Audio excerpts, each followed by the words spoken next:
এই শাবান মাসে নবী করিম সাল্লাল্লাহু আলাইহি ওয়াসাল্লামের একটি আমল আছে, অনেক গুরুত্বপূর্ণ একটি আমল। এই শাবান মাসে নবী করিম সাল্লাল্লাহু আলাইহি ওয়াসাল্লাম কীভাবে আমল করেছিলেন? হযরত আয়েশা রাদিয়াল্লাহু তাআলা আনহা থেকে বর্ণিত, তিনি বললেন যে নবী করিম সাল্লাল্লাহু আলাইহি ওয়াসাল্লাম তিনি একটি মাসে তিনি প্রথম থেকে শেষ পর্যন্ত রোজা রাখতেন, সেই মাসটি হলো রমজান। আর এমনি অন্য একটি মাসে তিনি বেশির থেকে বেশি রোজা রাখতেন, সেটা হলো শাবান মাস। অর্থাৎ আল্লাহ রসুল সাল্লাল্লাহু আলাইহি ওয়াসাল্লাম এই শাবান মাসে তিনি বেশির থেকে বেশি রোজা রাখতেন। অন্য একটা হাদিসেও আছেন নবী করিম হযরত আয়েশা রাদিয়াল্লাহু তাআলা আনহা থেকে বর্ণিত যে নবী করিম সাল্লাল্লাহু আলাইহি ওয়াসাল্লাম এই শাবান মাসে তিনি সমস্ত রোজা রাখতেন, শুধু কিছু অংশ, শেষের কিছু অংশ কয়েকদিন তিনি রোজা রাখতেন না। তাহলে এই শাবান মাসটা কতটা দামি, যে শাবান মাসে আল্লাহ রসুল সাল্লাল্লাহু আলাইহি ওয়াসাল্লাম বেশির থেকে বেশি রোজা রাখতেন। এবং এমনকি আবার আরেকটা হাদিসে বলেন যে কি অল্প কিছু মাসের শেষের দিকে হয়ে তিনি রোজা রাখতেন না। তাহলে এই শাবান মাসটা কতটা দামি। নবী করিম সাল্লাল্লাহু আলাইহি ওয়াসাল্লামের এক সাহাবী আছে জায়েদ রাদিয়াল্লাহু তাআলা আনহু, তার ছেলে আছে উসামা ইবনে জায়েদ, অর্থাৎ তাকে নাতির মতন নবী করিম সাল্লাল্লাহু আলাইহি ওয়াসাল্লাম অনেক ভালোবাসতেন এক সাহাবী। তিনি একদিন জিজ্ঞাসা করে বলেন, ইয়া রাসূলুল্লাহ, আপনাকে দেখা যায় যে আপনি শাবান মাসে এত রোজা কেন রাখেন? রোজা রাখার মাস তো হলো রমজান, আপনি রমজান মাসে তো রোজা রাখার মাস, সেটা তো রোজা রাখেন, কিন্তু এই শাবান মাসে আপনি এত রোজা রাখেন কেন? আল্লাহ রসুল সাল্লাল্লাহু আলাইহি ওয়াসাল্লাম বলেন যে এই মাসে রোজা রাখার জন্য দুইটা ফায়দা আছে, দুইটা কারণ আছে। সেই কারণ দুইটা কি? অর্থাৎ এই যে শাবান মাস, এই শাবান মাসের আগের যে মাসটা এবং পরের যে মাসটা অতি গুরুত্বপূর্ণ এবং অনেক দামি মাস। অর্থাৎ শাবান মাসের আগের মাসটা হচ্ছে রজব মাস, এই রজব মাসটা অনেক দামি একটি মাস। এখন এই মাসটা কেন দামি এত আল্লাহ তাআলার কাছে? অনেকে বলে যে এই রাতে এই রজব মাসে সবে মেরাজ হয়েছে, আবার আল্লাহ তাআলা তার তরফ থেকে নামাজ এনেছেন। আসলে আল্লাহ সুবহানাহু ওয়া তাআলা রমজান মাস ব্যতীত আরও 4টি মাসকে অনেক দামি করেছেন। সেটা হচ্ছে জিলকদ, জিলহজ, মুহররম এবং রজব মাস। এই 4টি মাস আল্লাহ তাআলার কাছে অনেক দামি। রমজান তো সবার থেকে দামি, অর্থাৎ ওই দিনের জন্য, এই রজব মাসের জন্য পরের মাস। আর শাবানের পরের মাস হলো কি রমজান। এই জন্য শাবান মাসে মানুষ অনেক গাফিলাতি করে, মানুষ অনেক অবহেলিত করে। অর্থাৎ এই শাবান মাসে মানুষ যে মনে করে যে সামনে রমজান আসতেছে, আমি রমজান থেকেই রোজা রাখবো, রমজান থেকেই আমি কোরআন তেলাওয়াত করব, রমজান থেকে আমি জিকির আজকার করব, রমজান থেকে আমি ভালো হয়ে যাব। মানুষ এই চেষ্টা করে, কিন্তু মনে রাখতে হবে যে আপনি চাইলেও কলম গুনাহ ছাড়তে পারবেন না যদি আপনি আগে থেকে প্রস্তুতি না নেন। আপনি যদি আগে থেকে প্রস্তুতি না নেন, তাহলে আপনি শুধু রমজান আসলে যেই কাজটা করবেন এটাও পারবেন না। অর্থাৎ আল্লাহ রাসূল সাল্লাল্লাহু আলাইহি ওয়াসাল্লাম বলতেছেন যে এই রমজান মানুষ বেশি গাফিলাতি করে, যার কারণে আমি এই রমজান মাসে কী করি, রোজা রাখি, যাতে এই রমজান মাসে, এই শাবান মাসে, অর্থাৎ কি শাবান মাসে আমি আগে থেকে প্রস্তুতি নিই। অনেক ওলামারা বলে যে আগে থেকে নিজেকে একটু প্রস্তুতি করা, যে হঠাৎ করে এই রমজান মাসে আসলেই সেহরি খেয়ে ইফতারি পর্যন্ত না খেয়ে থাকা শরীরের জন্য হয়তো অনেক কষ্টকর হয়ে যেতে পারে বা নাই, এই জন্য আগে থেকে শাবান মাস থেকে প্রস্তুতিও করেন। এসব অনেক ওলামা। কিন্তু আল্লাহ রাসূল সাল্লাল্লাহু আলাইহি ওয়াসাল্লাম মানুষ গফিলাতির কারণেই আমি শাবান মাসে আমি আমার আমলটাকে বাড়িয়ে নেই এবং আমি প্রস্তুতি নেই এই শাবান থেকেই।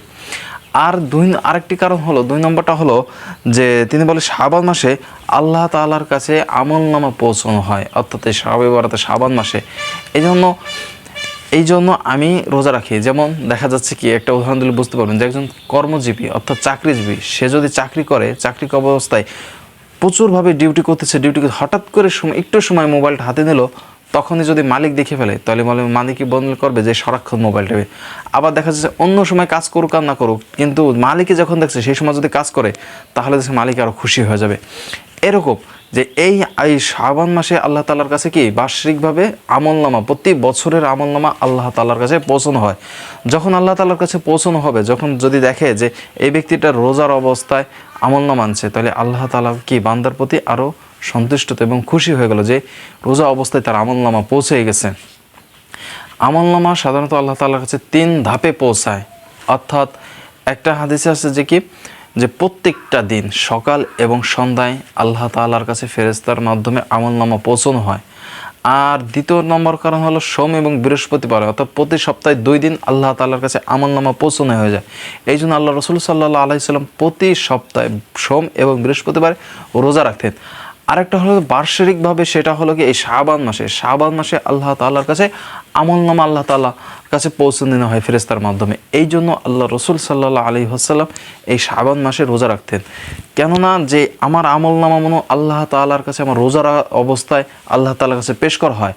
আবার গাফিলাতি, আরেকটা কারণ হলো যে গাফিলাতির কারণে মানুষ শাবান মাসে আল্লাহ রসুল্লাহ সাল্লাম রোজা রাখতেন, আমলকে বাড়িয়ে দিতেন। অর্থাৎ এই মাসে মানুষ অনেক গাফিলাতি করে যে সামনে তো রমজান আসতেছে, সামনে রমজান থেকে আমি প্রস্তুতি নেব প্রথম রোজা থেকেই, কিন্তু না, আসলে আল্লাহ রসুল সাল্লাল্লাহু আলাইহি ওয়াসাল্লাম শাবান মাসে থেকে প্রস্তুতি নিয়েছেন। অর্থাৎ এই শাবান মাসের অনেক ফজিলত রয়েছে। তো অতএব এই শাবান মাস থেকে আমাদেরকে ফজিলত এবং শাবান মাসে আমাদেরকে বেশি থেকে বেশি রোজা রাখা, এই শাবান মাসকে আমরা গুরুত্ব সহকারে রোজা রাখার চেষ্টা করবো ইনশাআল্লাহ। আর শুধু শবে বরাতের নয়, শবে বরাত ব্যতীত আল্লাহ রসুল সাল্লাল্লাহু আলাইহি ওয়াসাল্লামের একটা সুন্নত আমরা আদায় করব, অন্য কোনো একদিন রোজা রাখবো আমরা, হয়তো সোমবার অথবা বৃহস্পতিবার বা যে কোনো একটা দিন আমরা একটা হলেও আমরা এই শাবান মাসে রোজা রাখবো।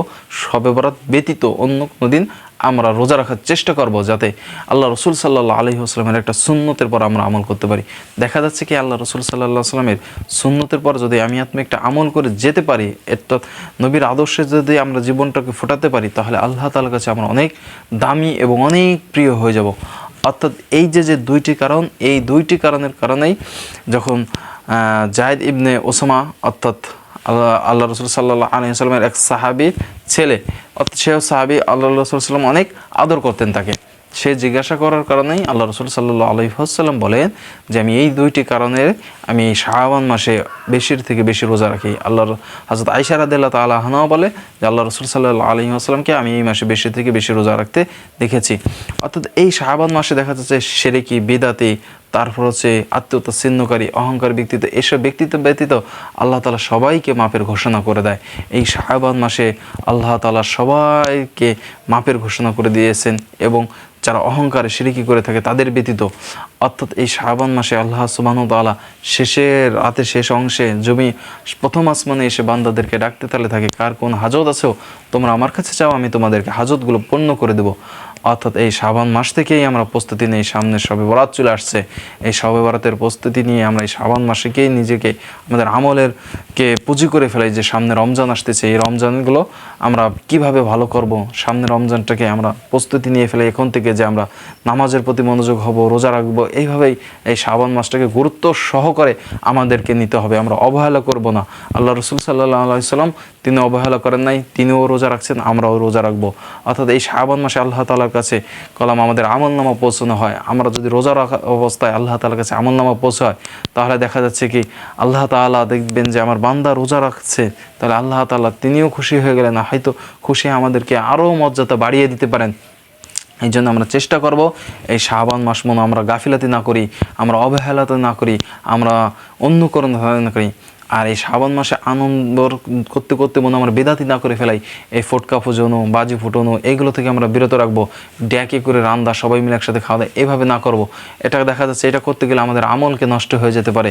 আমরা আমল করব, আল্লাহ তাআলার কাছে কান্নাকাটি করব, জিকির আজগার করব, কোরআন তেলাওয়াত করব, নফল নামাজ বেশির থেকে বেশি আদায় করব, রোজা রাখার চেষ্টা করব, আমরা এইগুলো করব। আমরা বেদাতি জিনিসগুলো থেকে বিরত থাকবো। দেখা যাচ্ছে আমরা আল্লাহ রসুল সাল্লাল্লাহু আলাইহি ওয়াসাল্লামকে মহব্বত করতে যে মনে বেদাতি করে না ফেলাই, অর্থাৎ যদি বেদাতি করে ফেলাই সমস্ত কিছু ধ্বংস হয়ে গেল, সমস্ত কিছু বাদ হয়ে গেল। এই জন্য আমাদেরকে চেষ্টা করতে হবে যে বেদাতি কোনো জিনিস কোনো না হয়, আমরা শাবান মাসে বেশি থেকে বেশি রোজা রাখার চেষ্টা করবো ইনশাআল্লাহ।